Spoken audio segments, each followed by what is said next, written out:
በስመ አብ ወወልድ ወመንፈስ ቅዱስ አሐዱ አምላክ አሜን። ሰላም እግዚአብሔር ይብዛሕልዎና ይዛደር ተከታተልቲ ከመይ ሓደርኩም ተባረክ ተቀደሰ ቀዳማይ ይግበረልና።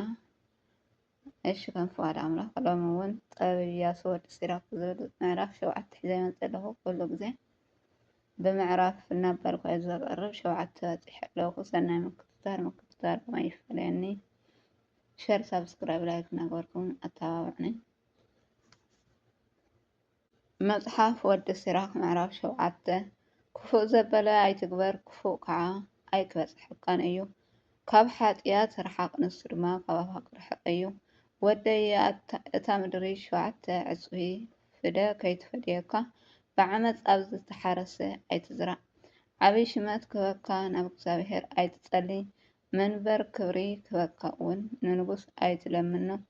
ኣብ ቅድሚ ኣምላክ ኣይትመጻደቅ። ኣብ ቅድሚ ንጉስ ከዓ ፈላጥ ምዃንካ ኣይተርኢ።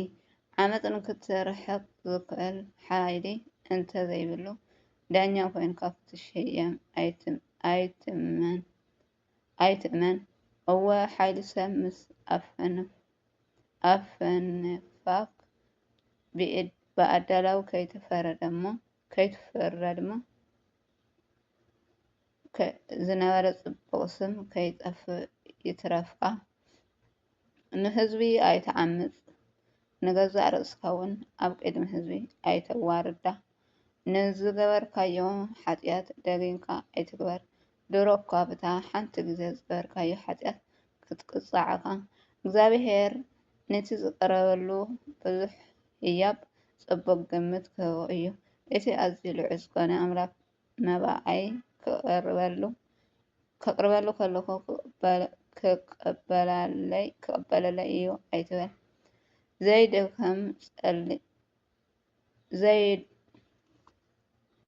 ዘይደክም ጸላይ ኩን ምጽዋት ኣብ ምሃብ ሸለል ኣይትበል። ነቲ መሪርዎ ዘሎ ሰብ ኣይተላግጸሉ። ከመይ ዘወርድን ልዕል ዘብልን ሓደ ኣምላክ በይኑ እዩ። ምስ ሓውካ ኮነ ምስ ዓርክካ ምህዞ ኣቢልካ ሓሶት ኣይትዛረብ። ልምዲ ሓሶት ዘምጽእ ረብሓ የብሉን እሞ ሓሶት ዝበለ እውን ከይትዛረብ ተጋደል። ኣብ ማእከል ጉባኤ ዓበይቲ ሓጣውቆጣው ንክትዛረብ ኣይትተንስእ። ክትጽሊ ከለኻ ምድጋም ኣይትብዝሕ። ልዕሊ ኣምላክ ዝሃበና እሞ ፃዕሪ ዘበለ ዘለዎ ስራሕ ወይ ዕዮ ማሕረስ ኣይትጽላእ። ኣብ እኩብ ሓጢአተኛታት ህዝቢ ኣይትጽንብር። መቅጻዕቲ እግዚኣብሔር ቀጢፉ ከም ዝመጽእ ዘክር። መቅጻዕቲ ሓጢኣን ሓውን ሓሰኻን እዩ እሞ ኣዝይካ ትሑትኩን። ንፈታውካ ምእንቲ ገንዘብ ኣይትጠለሞ። እዋ ምእንቲ ኣብዚ ዓለም ዘሎ ወርቂ ኢልካ ነቲ ናይ ሓቂ ሓውካ ኣይትጥለሞ። ዕድልካ ኣይትጥፍእ። ወረጃን ለባምን ዝኾነት ሰበይቲ ተመርዖ። ከመይ መጎስ ዘለዋ ሰበይቲ ካብ ወርቃ ኣዝያ እያ እትሐረ።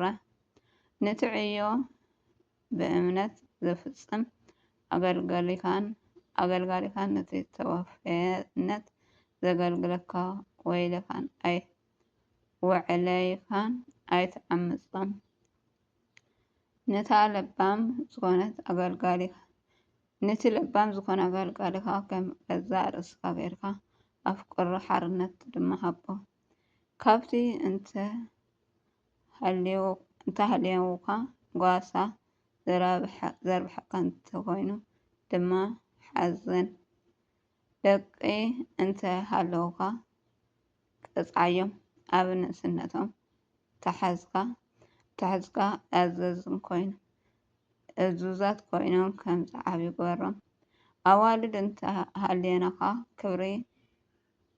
ክብሪ ንጽህናአን ምእንቲ ክሕልዋ ተጠንቀቃለን። ምስአን ዘሎካ ርክብ ካብ መጠን ኣይሕለፍ። ንጓልካ ኣመርዕዋ ዓብይ ጉዳይ ከም ዝፈፀምካ እውን ፍለጥ። ግን ንለባም ሰብ ሃባ እትሓጎሰካ ሰበይቲ ኣልያትካ ኣይትፍትሓያ። ትፀልኣ እንተኮይንካ ግን ኣይትእመና። ንወላዲትካ ብምሉእ ልብካ ክብራ። ነቲ ብክንደይ ፃዕሪ ዝወለደትካ ኣደካ ከዓ ኣይትረሳዓያ። ካብኦም ከምዝተወለድካ ዘክር። ምስ ንዓካ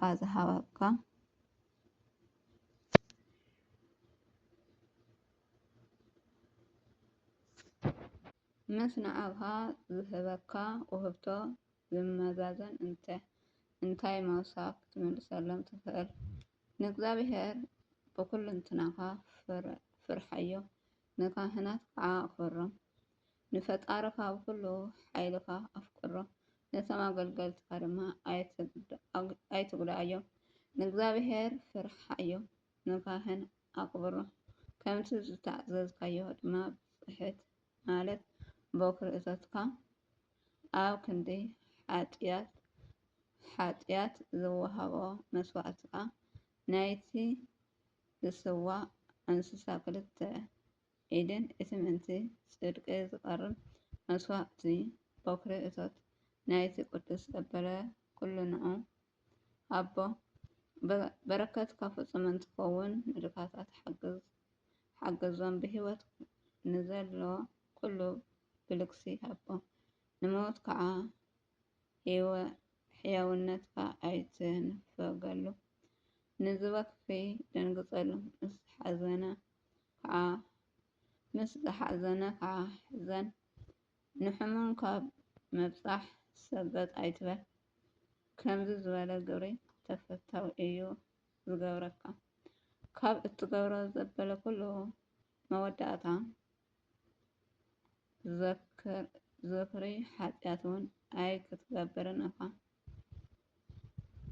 ኣሜን ኣሜን። ቃል ሕይወት ቃል በረከት ይስምዐና። ብጣዕሚ ደስ ዝብል መፅሓፍ እዩ። እዚ እንድሕር ሰሚዕናሲ ብዙሕ ክንመሃር ንኽእል ኢና። ተምሂርና ተግባር ክነውዕሎ ንኽእል ኢና ማለት እዩ እና ኩልኩም ብትሕትና ክትሰምዑ ላይክ ሰብስክራይብ ክትገብሩለይ ይላው ክቡራተይ። ስለ ቃሉ ናይ ቃል በዓል ቤት እግዚአብሔር ኣምላክ ዝከበረን ዝተመስገነን ይኹን። ስብሐት ለእግዚአብሔር ወለወላዲቱ ድንግል ወለመስቀሉ ክቡር አሜን።